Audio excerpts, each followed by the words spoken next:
係，hello，今日講第10個卦，履卦，天澤履。咁履卦咧，其實就唔係第一次去錄噶啦。咁因為上一次咧，我自己咧係對呢個履卦咧嘅了解唔夠深入嚇，有啲解讀錯誤嘅嚇。咁所以咧，而家咧經過超過半年嘅時間，去重新再去諗真咧，咁而家我認為都暫時即係似乎好似諗通啊，咁所以今日咧就重拍呢個履卦。咁履卦咧喺64卦之中咧，係一個都好重要嘅卦。咁佢重要在邊度咧？係因為成個64卦，我哋知道咧，其實就係講緊阿周文王佢一心想去剪商啊，所謂剪商，即係滅商嘅一個過程嚇。咁而履卦咧就係其中一個好重要嘅關鍵，就係由西面點樣向東面發展嘅嚇。咁佢嗰個內心嗰個諗法，咁我哋陣間睇到佢嗰個爻辭咧，我哋就會明白嚇。OK 嗱，詳細唔而家咁樣講，詳細之後先講啦嚇。咁同其他卦一樣啦嚇，我哋首先咧需要咧從個卦名嗰度去了解下呢個卦到底係講乜嘅。咁而了解呢個卦名又分兩部分即係我自己嘅習慣啦嚇。第一部分咧係從嗰個字義，從佢個寫法嗰度去了解下呢個履字到底點解啊。咁呢個履字我哋今天就嘅理解就係行啦、行路啦、踏啦、踐踏啦咁係唔係咁簡單咧嚇？咁我之前咧就係因為跌咗落呢個陷阱啦嚇，即係其實就係好多人都會犯嘅睇易經嘅陷阱，就係好理所當然咁樣將我哋今天對嗰啲文字嘅理解咧，就套用落去當時易經3000年左右之前嗰個意思入面，咁好容易就會錯，一錯咧就連鎖咁樣錯噶啦嚇。OK 嗱，咁我哋翻嚟呢度個履字到底點解咧？嗱，咁由於咧嗰個演變啊，由最早期嘅甲骨文到我哋今天嗰個寫法咧，都爭幾遠嘅咁個演變都好長啊，嗰個篇幅好長，所以咧我就拆咗去另一條片去詳細解釋。咁有興趣嘅朋友咧就可以睇嗰條片咁所以我而家呢度咧就唔詳細講啦。咁但係咧我就將嗰個結論就直接寫下低呢度咁其實嗰個履呢個字咧，我哋見到最早期嘅甲骨文咧，就係畫面見到就係咁樣樣嘅。其實係象形文字，係一個人嚟嘅一個人。咁佢好得意咧，就係咧嗰個頭嗰度咧，其實係一隻大眼睛嚟嘅咁眼睛都不特止，即係其實佢個木係個木字嚟噶嘛。木字嘅上面咧，仲有好似兩個觸角咁樣嘅東西咧。其實嗰個咧係個眉字嚟嘅，即係成個上面嗰部分咧，其實係個眉字嚟嘅，眼眉個眉字。但係其實佢係一個人啊。咁而下面咧就係一隻腳嚟嘅，即係好大隻嘅腳咁履呢個字其實一句講晒咧，就係有一個人。佢一方面咧就係偵測住前方四方，偵測住即係保持嗰個偵測。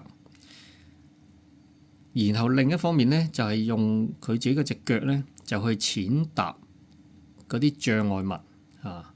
咁踐踏障礙物嚟為乜咧？最重要咧就係開路啊。其實你呢個字嗰個最重要嗰個意思咧，係唔係踐踏咧？係咪普通行走咁簡單咧？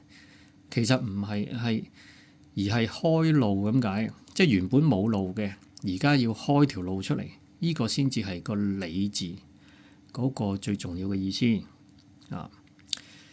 咁詳細咧，有興趣咧就可以睇翻另外我嗰條片啦，叫做《從易經看字詞》嚇，即係另一個系列。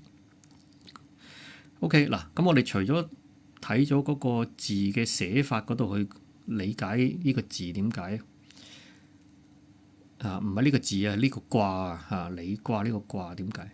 另外咧，我哋不嬲都會係從嗰個讀音嗰度去估下佢，因為我哋知道易經64卦咧，原來佢好似包含另外一啲意思喎，一啲諧音嘅意思啊。好啦，咁我哋睇咩字咧今日？咁首先咧，我哋要睇嗰個禮字。咁禮貌個禮啦嚇，禮同理啊，似乎即係粵語嚟講係接近個讀音。咁係咪有關咧？所以同履卦。咁小弟暫時今天嚟講咧，我就唔同意嘅，所以大家都見到我打咗個交叉喺前面。咁但係點解啲人會覺得履卦係同個禮呢個字有關咧？咁首先第一咧，因為説文解字，佢去解釋呢個禮字咧，佢都咁樣寫嘅。佢話履也，即係履佢個意思啊。所以事神致福也啊，同嗰啲拜神有關喎啊。咁暫時我嘅理解咧，履卦咧就應該冇乜關係啊。咁另外第二點咧，點解啲人會認為禮同履有關咧？就可能係因為馬王堆白書入面嘅周易，即係呢個版本咧。其實馬王堆白書係乜嘢咧？係即係對於我哋睇易經嘅人嚟講咧，就都係一啲好重要嘅出土文物啦嚇，即係考古掘出嚟嘅啊。咁就係都係好早期記載呢個易經啊嘅文獻嚇。咁但係不嬲白書咧就同我哋今天睇嘅版本咧就係都好多文字上嘅出入嘅。咁一般就唔當佢係一個即係正統嘅版本啦嚇，而係視佢為一啲流傳嘅版本嚇。咁我都係咁認為嘅，因為點解咧？佢不過嗱，將來有詳細先有機會再講啦嚇。佢有部分白書嗰啲文字同我哋睇開嗰個版本嗰啲文字咧係接近嘅，個讀音尤其是讀音咧係差不多嘅，但係咧嗰個寫法咧就係另外一個字嚟嘅，即係我哋今天講嗰啲好似嗰啲叫錯別字嚇，係另一個字，但係個音啊差唔多。咁所以咧喺嗰個當我哋需要去了解當時易經嗰隻字嘅讀音嘅時候咧，我哋就可以參考白書嘅。其實係啊。OK 嗱，唔講咁遠，先講翻嚟呢度。咁喺白書嘅履卦嘅卦辭入邊啊，佢係咁樣寫嘅。佢話禮虎尾，不真人亨啊。禮虎尾唔係李虎尾嚇。咁即係個音係有啲似。咁呢個亦都可能就係個原因，點解有啲人認為履卦同個禮字係有關係嘅啊？咁點解佢會用咗另一隻字嘅咧？我自己暫時嘅認為咧，因為以前即係嗰個流傳咧，嗰啲呢啲咁嘅經文嘅流傳都係靠即係由一個人咁啊，可能讀俾另一個人聽，另一個人就靠個腦去記住，咁然後又講俾第三個人聽，然後最後寫翻出嚟。咁你個音可能會記得，但係你如果唔理解個意思咧，你就好容易會寫錯咗另一隻字啊。其實係啊。OK，嗱咁呢個禮字唔詳細講咁多啦，因為我認為佢根本同同履卦係冇關係嘅。但係我哋有冇需要詳細去研究呢個禮呢個字咧？啊，都係有需要喎。點解咧？因為咧，我哋知道64卦入面其中有一個卦叫豐卦啊嘛，係咪啊？即係豐盛嗰個豐啦，啊，豐富嗰個豐。嗰個豐字咧，其實以前同個禮字咧係好混淆嘅啊！即係到今天嚟講咧，都係好混亂嘅。咁不過留翻將來去到講到豐卦嘅時候，我先詳細再講嚇。而家既然同個履卦冇關咧，我跳過啦嚇。嗱，咁有冇另一個字係同履卦可能有關咧？我自己認為咧，暫時認為啊，呢個履字嚇，即係道理個理，呢個履字可能同履卦係有關。一方面佢個讀音就一樣啦嚇，粵語讀音就直情一樣。咁另一方面佢意思上咧，同個卦嘅想講嘅嘢咧都係有關嘅。啊，不過我都唔敢好肯定住，咁我都打個問號嚇。咁呢個履字咧，道理個理啦嚇。咁我哋有需要望一望啊。咁我而家即刻跳過去望一望先。OK， 好。嗱，呢個履字咧，好快脆咁睇啦嚇。首先第一，當時寫易經嘅時候有冇呢個字嘅咧？嗰個時代，如果冇嘅，咁就絕對作者冇隱含呢個意思啦，係咪？啊，咁我喺金文嗰度咧就揾到啊，不過係西周啊。咁但係易經係商朝末年啊嘛，即係呢個，所以唔能夠做一個證據，暫時啊。希望將來可以再揾到啲再舊啲嘅履字。嗱，咁呢個履字我哋睇咗佢金文點解先？其實咧左邊咧就係上面嗰個好似個王字咁咧，其實嗰個係玉字嚟嘅，一嚿玉嗰個玉，下低係隻手嚟嘅，即係有隻手揸住嚿玉。咁而右手邊咧係個履字啊，即係我哋話今天嗰啲有啲好窄嗰啲街道啊，我哋都叫履啊嘛，係咪？咁去到小算嘅時候，説文解字點樣解釋呢個履字咧？佢就話履字玉也啊，字玉即係首先係同玉有關嘅啊。咩叫字啊？字履嗰啲玉，即係嗰啲即係可能切割啊、打磨啊嗰啲玉。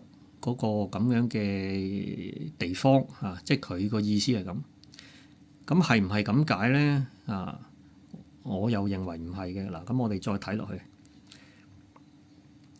我哋直接望下依個履字點解先，即係冇嗰個玉字邊嗰個履。原來咧嗱，金文咁樣寫嘅，上面係田，下低係土啊，就係個履啊。其實佢個意思係乜嘢咧？就係即係喺田嗰啲田地入邊，咁你要有啲路俾人行㗎嚇。喺個田地入面露出嗰啲好窄長嗰啲咁嘅土地嗰啲通道，其實就係叫履啊嚇。所以我哋今天乜乜路、乜乜道啊、乜乜履，我哋嗰啲好闊嗰啲路，我哋唔會叫履嘅，通常係嗰啲橫街窄巷啊嗰啲啊，嗰啲叫履啊嚇。咁而且履咧仲有一個特性啊，好似田入面嗰啲通道咧，佢係點嘅咧？係中環交錯嘅啊，即係你由田嘅一邊啊，想行去另一邊，咁係咪得一條路行嘅咧？唔係嘅，其實你唔止一條路行嘅嚇，係好多交錯嘅通道啊。咁呢個就係履。OK，咁我哋再睇翻有即係道理嗰個理字，咁即係乜嘢咧？玉石上嘅理，意思即係話咧，其實喺嗰啲玉石上面咧，嗰啲花紋啊，嗰啲紋理啊，嚇就好似田野入面中環交錯嗰啲通道咁樣樣。嗱，畫面大家見到咧，我揾咗幅圖啦嚇，即係玉石上面呢啲咁嘅紋理，所以嗰個理字咧，佢原本咧就係紋理咁解嘅，其實係